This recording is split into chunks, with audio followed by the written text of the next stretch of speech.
Welcome class 11. We are in chapter 6 and partnership organization. Today we are talking about साझेदारी की स्थापना या पंजीयन registration formation oblique registration of partnership की बात करेंगे और यहां पर बात होगी रजिस्ट्रेशन कराने की विधि की।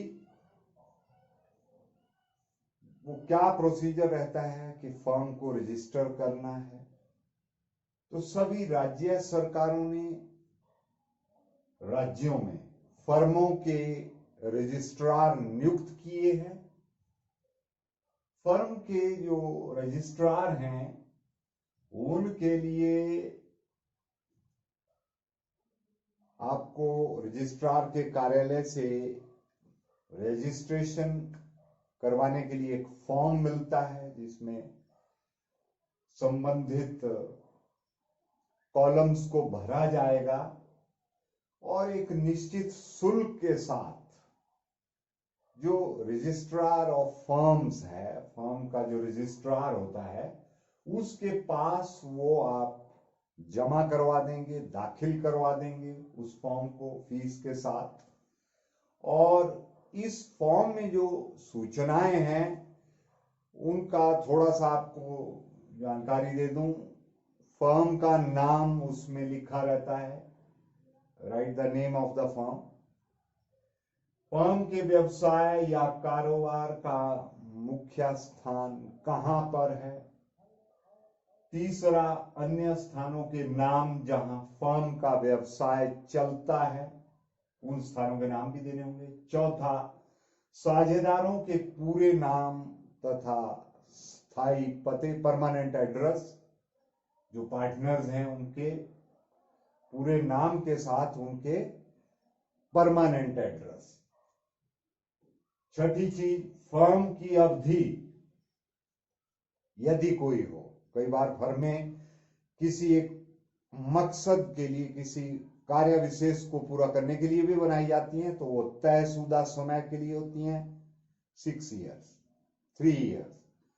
अगर ऐसा कोई समय हो या अनंत काल के लिए बनाई है, व्यवसाय लगातार फलना फूलना चाहता है, और अगर उस तरह का कोई समय टाइम पीरियड है तो वो वहां पर मेंशन किया जाएगा। और सातवीं बात, प्रत्येक साझेदार अथवा उनके अधिकृत प्रतिनिधियों के हस्ताक्षर चाहिए होंगे।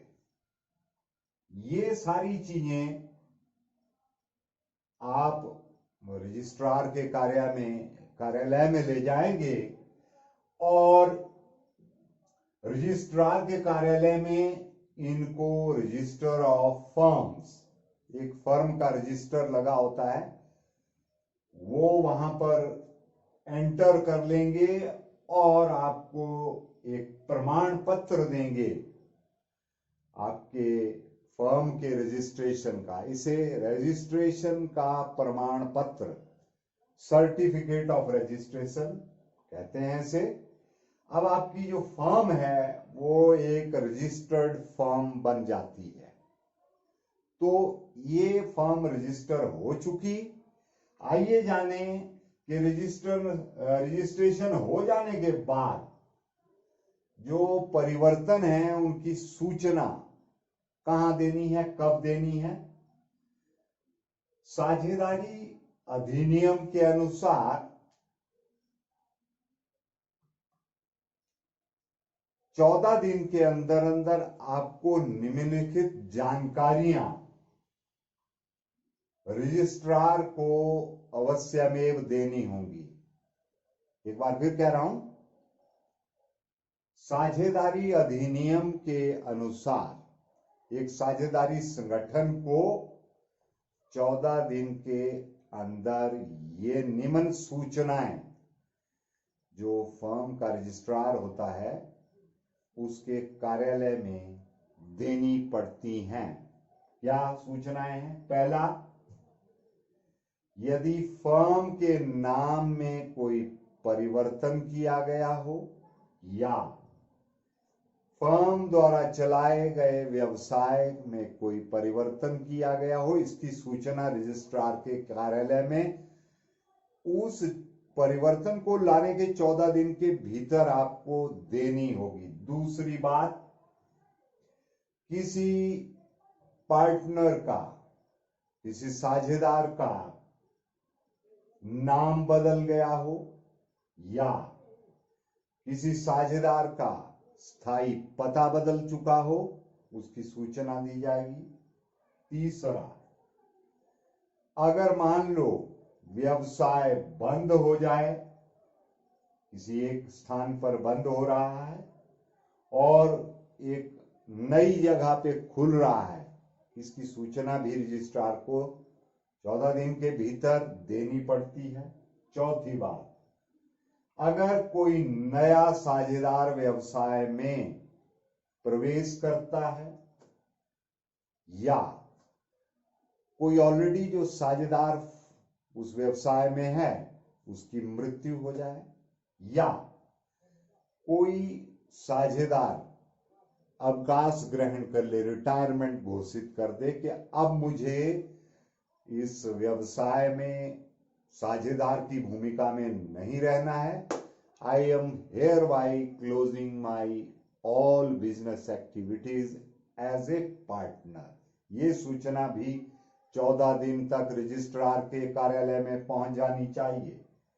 पांचवी और आखिरी बात, अगर कोई अवयस्क है, वो 18 साल की उम्र जैसे ही पूरी कर लेता है तो उससे आप ऑप्शन लेंगे, उससे पूछेंगे कि क्या अब आप वयस्क हो चुके हैं, आप साझेदार बने रहना चाहेंगे व्यवसाय में या नहीं बने रहना चाहेंगे। दो स्थितियां होंगी।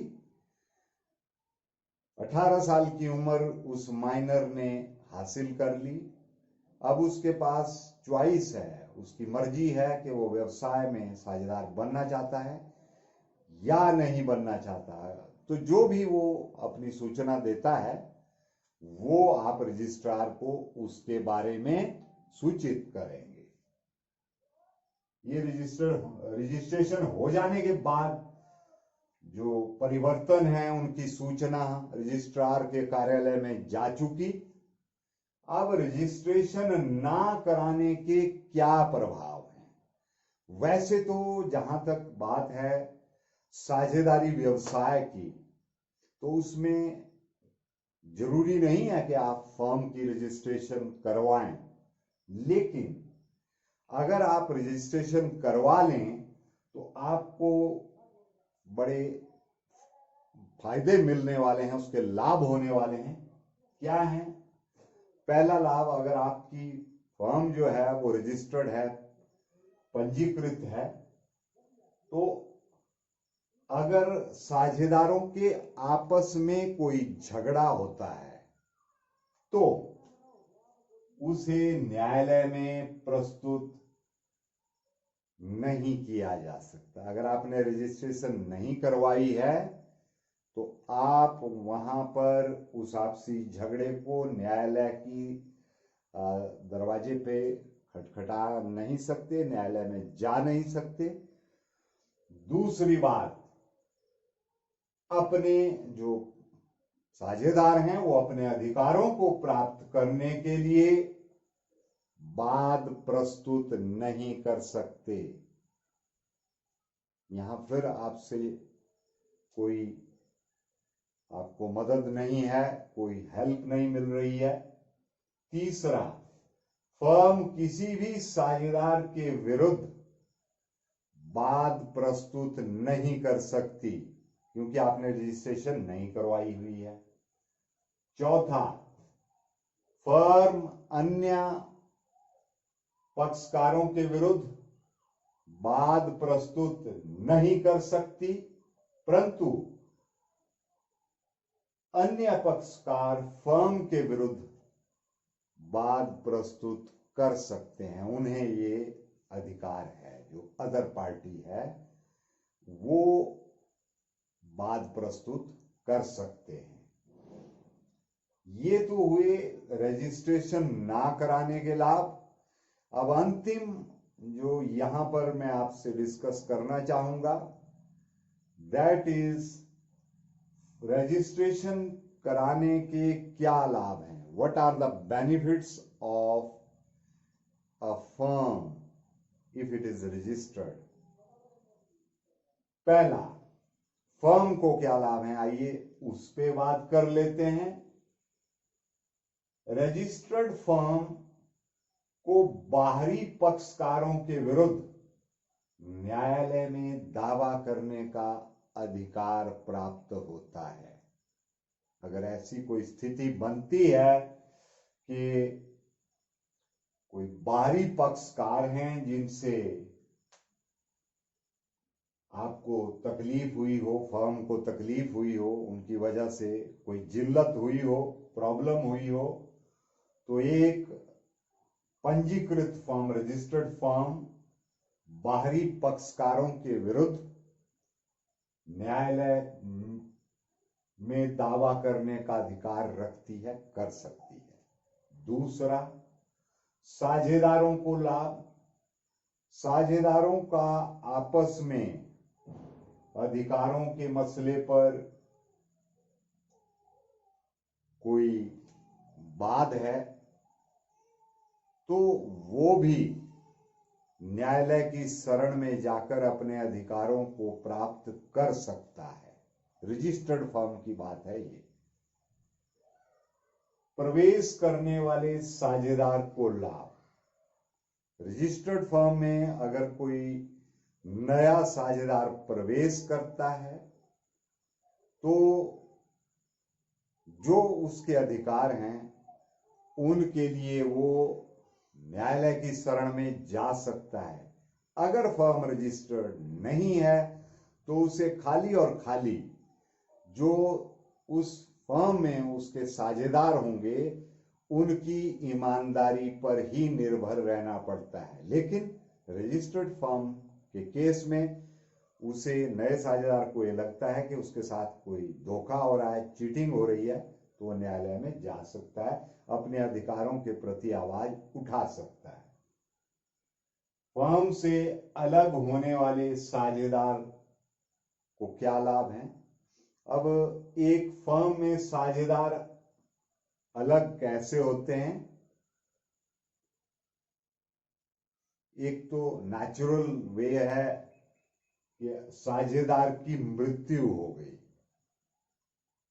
अब साझेदार की मृत्यु हो गई तो उस फर्म में उसका कोई उत्तराधिकारी होता है।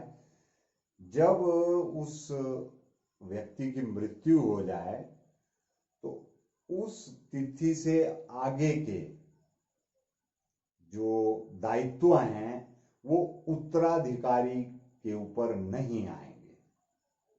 The moment a partner dies और उसका जो उत्तराधिकारी है उसके ऊपर वहां से अगली तिथि की जो लायबिलिटीज हैं उनके लिए वो उत्तरदायी नहीं होगा।